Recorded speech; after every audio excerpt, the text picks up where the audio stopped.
खड्डेमुक्त आणि धूळमुक्त कोपरगाव झालं पाहिजे. बाकी शहरांसारखं स्वच्छ झालं पाहिजे ना, आणि ते देखील करण्याचं काम आपण करू. कोपरगाव शहराचं सांडपाणी पवित्र गोदावरीमध्ये जाऊन पाणी दूषित होत आहे, हे देखील थांबलं पाहिजे ना, ते देखील थांबू. त्याचबरोबर संरक्षण भिंत बांधायची आहे, सुशोभीकरण करायचं आहे, हे देखील आपल्याला करायचं आहे. त्याचबरोबर इकडे काय शौचालयच नाहीत लाडक्या बहिणींसाठी, हे काही प्रभाव नाही. काय 20 वर्ष काय केलंय?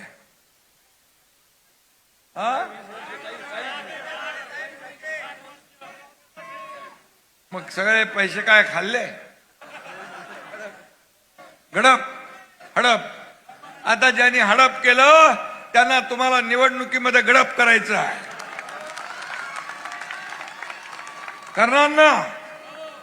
आणि म्हणून या ठिकाणी आपल्याला सांगतो, जे आपल्याला 9 वर्षामध्ये पालिकेत खूप भ्रष्टाचार झालेला आहे, आणि हे जनतेचे पैसे आहेत, हे लोकांचे पैसे आहेत, हे कुणालाही खाता येणार नाहीत, हे कुणालाही ओरबडता येणार नाहीत.